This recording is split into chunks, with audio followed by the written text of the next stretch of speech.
And here we are again. It's been a while since my last video, but I thought it was about time I did a bit of an update. I'm not sure if I've got anything funny to say this time. I'll probably say it without even intending to, but there you go. What it is obviously my last video kind of was a bit of a historical timeline of what happened with me and why my brain went wrong and why I went wrong. So this one a little bit different. It's just more of a, as I said, more of an update. Just that things have been progressing nicely, and without going back and watching those videos again beforehand, which I really probably should have done just for vanity. Just for research purposes. I thought it was time to give an update because things have changed quite a bit since last time. So anyway, first things first, the cancer itself. So I've now had 4 cycles of chemo, which means I go in hospital for a week, have the chemicals put into that in my arm, and resulted in hair loss, as I say before, and general. The last one I was pretty sick throughout it, which I've not been before. I've had the chemo. I had 2 different types of chemo. I had kind of one chemo bookending, 2 in the middle, 2 different types. So both had slightly different reactions. The first one I had ended up with me being sick at the end of it. The second one, which said that the middle two sessions, was basically I would feel sick, not necessarily vomiting and stuff like that, but I would feel sick for about 3 or 4 days after coming out of hospital, so I wouldn't be eating properly and stuff like that. And then obviously in the last one I was back to the first one again. I haven't made that too confusing. If I'm confused, then maybe you are. I don't know. But anyway, so I went in for that one. This time it took a little bit of a, I wouldn't say turn for the worse. I'd just say things went a bit differently, and I started feeling sick during the chemo and was throwing up a little bit here and there. Loss of appetite, but trying to eat what I could. But by the time I came out, I was the best I've ever been after coming out of chemo. I was like, oh, all the sickness had gone. I was quite upbeat and this, that and the other. So strangely, it didn't take as much out of me after, but it did take it out of me during. So before, was it the last round? No, the time before last round of chemo, I found out that the cancer in my chest had vanished. I'd also had an MRI at some point around that time. At the end of that chemo as well, they told me that the cancer had reduced inside my head. It was a lot smaller, which resulted in a much more clearer brain. My speech is a lot clearer. I still do get the stuttering. I still do get the occasional memory loss. As I said, you've seen it before with the words just come randomly out. So I still get bits and pieces like that. Still suffer a lot from fatigue. So that means I do spend a lot of time sleeping, which isn't a bad thing. Because it's quite boring when you can't leave the house because you're so badly immune compromised and stuff like that in a time where there's a pandemic going on and it's cold season and flu season, and I don't want to catch any of that because that will obviously delay my whole my whole healing and getting better and dealing with this. And so and obviously you don't want to think this way, but obviously, especially with flus and COVID, it could kick the living crap out of me and maybe not return. So yeah, so it's as I said, it is quite boring sitting at home, especially when you're quite fatigued and your memory, not your memory, your here we go, your attention span isn't quite what it was. So I've been getting back into movies again recently, so I'm no longer pausing them halfway through and then continued on later. Been listening to a bit more music, still not quite into my gaming again yet, but as I say, it'll all come with time. And the PS5. Yeah. Okay. So, what is the way forward? That's the thing. So, on well, it's Sunday is recording this. On what day was it? There we go. Here's the memory playing its games with me again. On Monday, I went. No, Thursday. Does it matter? I went in for what's called a stem cell harvest, and some of you may know a bit about stem cells. You might be a lot more biologically trained than I, and some of you may have heard of them but don't know what they are. The basics of it is a stem cell is produced by your bone marrow. Now, I will say, if I do get any of this wrong, I'm not a trained biologist. This is how I understand it. I might make mistakes, but as I said, as far as I can understand it, this is what it is. So your bone marrow produces stem cells, and stem cells are what's classified as immature cells. So the immature cells can become three things, which is red blood vessels, white blood vessels, or platelets. So they go into your bloodstream, and obviously your body is a wonderful machine that could do wonderful things, and it will know, hopefully, unless you've got something wrong with you, that what type of cells that stem cell needs to become.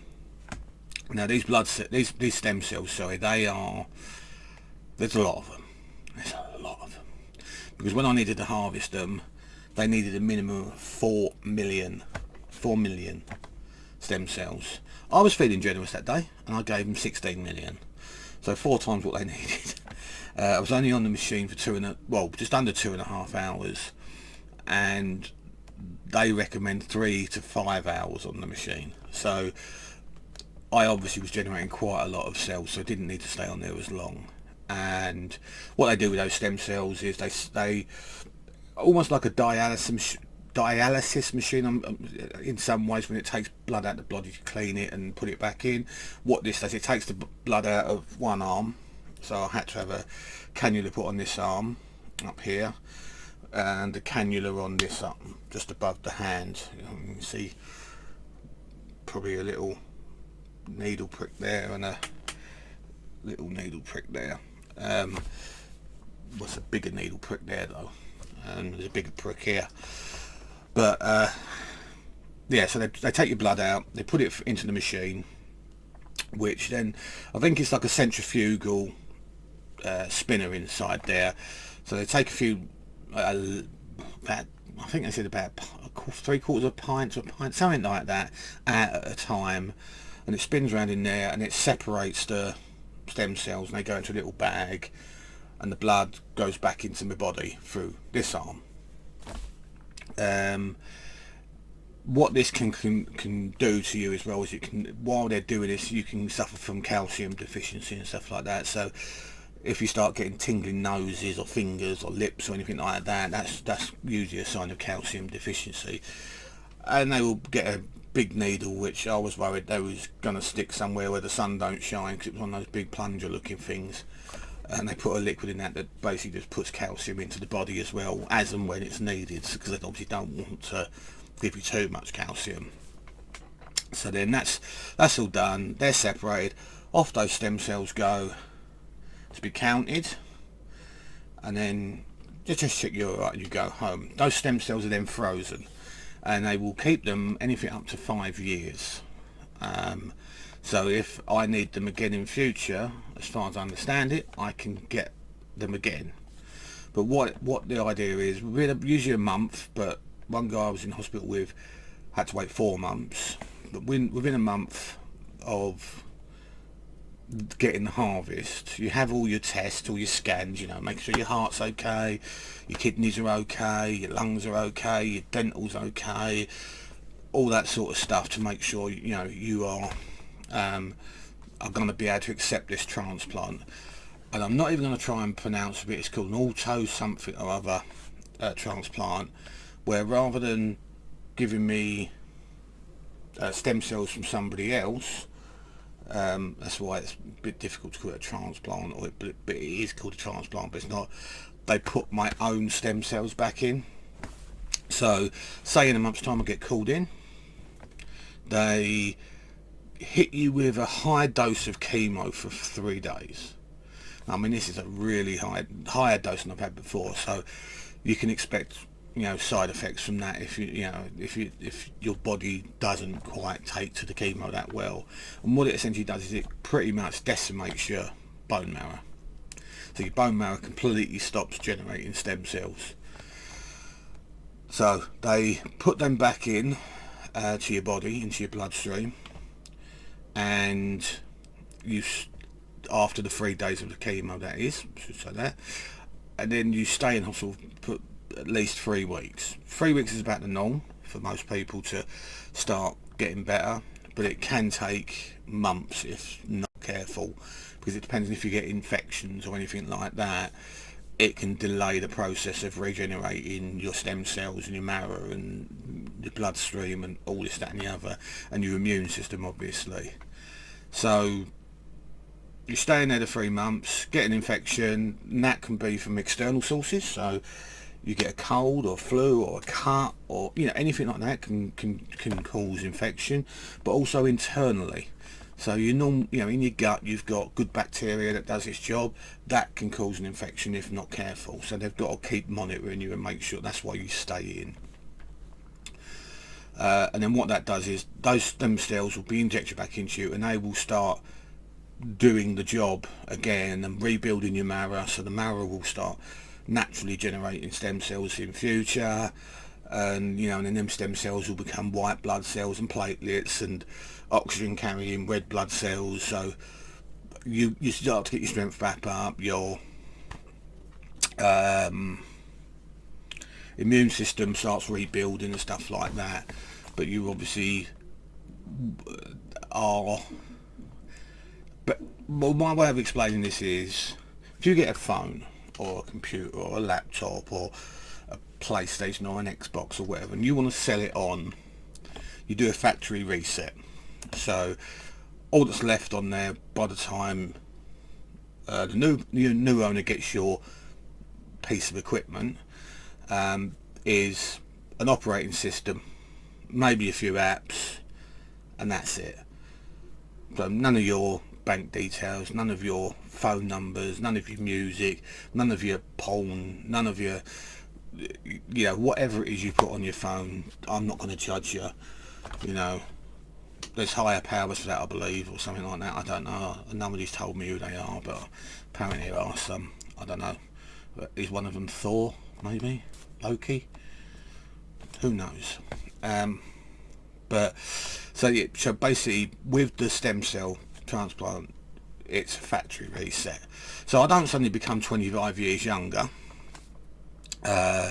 Suddenly grow all my teeth back, all my tattoos disappear. No, none of that. What it does inside you is every single vaccination you've ever had in your life. Now, I'm not just talking about COVID. I'm not talking about flu jabs. I'm talking about the BCG you had at school. If you had rubella, if you had whatever there is vaccination wise, tetanus, there's another great one. Any of that will be wiped from your system, and I'll have to go through all of those vaccinations again, and the doctors will give you a list of all these vaccinations you need to get. So as I say, it's so as you can imagine, your immune system is already compromised and is building itself back up, and you've no longer got these vaccinations in your system, so you are open to everything. So it's really a case of being careful.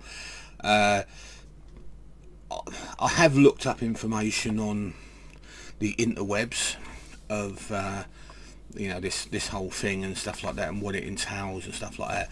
And like anything, you take some of it with a pinch of salt, and you obviously take some of it's genuine, and so you kind of get a balance of it. I mean, some of these places say it will take you a year to 2 years to fully recover from a stem cell transplant. Other places don't seem to even suggest you are going to take that long to get better. But so it is what it is. But the fact is, as long as you've got the cancer gone, that's what matters. And that once they're gone, I won't be getting rid of this cancer. It will always be in my system, and there's always a chance of it coming back. So obviously you get monitored for pretty much the rest of your life. It will start off quite regular. So where at the moment I'm doing twice a week. I go and get my bloods tested and stuff like that. After the thing, it'll be like once a week. Then it'll be once every 2 weeks, once every month, once every 6 months, something like that. So the further you get away, the less you have to go back, but you will still keep going back, because the earlier they can catch this, the quicker you get better. That's the main thing. So yeah,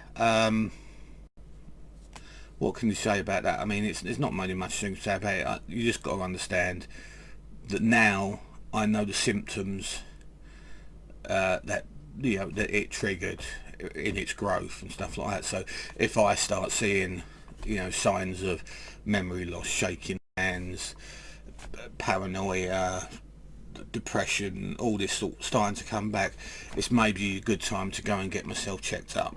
So I've always been old school, and was one of those guys that usually works through every sickness he's got as when he can, and doesn't like to take time off because he doesn't like to let people down. But now I realise I'm in a new stage of my life where I'm older, fatter, and now a little bit sicker, and I've got to start looking after me instead of everyone else. Doesn't mean I'm not going to look after people, but I've got to consider myself first. So when I'm sick, I will take time off. I will go to the doctors, rather than saying, doctors won't do nothing. Now they know. Now the doctors know what I've had. I wouldn't say I become a priority, but they now know to look at more things than they necessarily would if somebody with no history of illness has come in and gone, my hands are shaking. They're going to know, right, okay, this could be a sign. Once again, we've got neurological issues. Let's have a look if the cancer's come back. So sticking a nice little needle in the base of my spine, testing it, and doing all that. So it is what it is. You live with it. I think you've seen from the videos, I've tried to remain positive throughout this whole thing. Still cracking jokes, and even when some of them maybe aren't necessarily appropriate, which I'm going to leave. I'm going to leave those ones. I'm not going to put them up on YouTube. You don't want to get that name for yourself. But no, and seriously, it is a life altering experience for me. It's going to make, not just the thing about getting myself checked out medically, but it's time I started doing more for myself, started trying to better myself, and started trying to make up for mistakes I've made in the past. Apologise to people that maybe I've wronged, because it's happened. Some of it wasn't necessarily my fault, but I'm not, even though maybe the cancer has been around for several years potentially, because it is a slow growing cancer, maybe some of my decisions I made and things I did a couple of years ago were affected by my brain not functioning properly.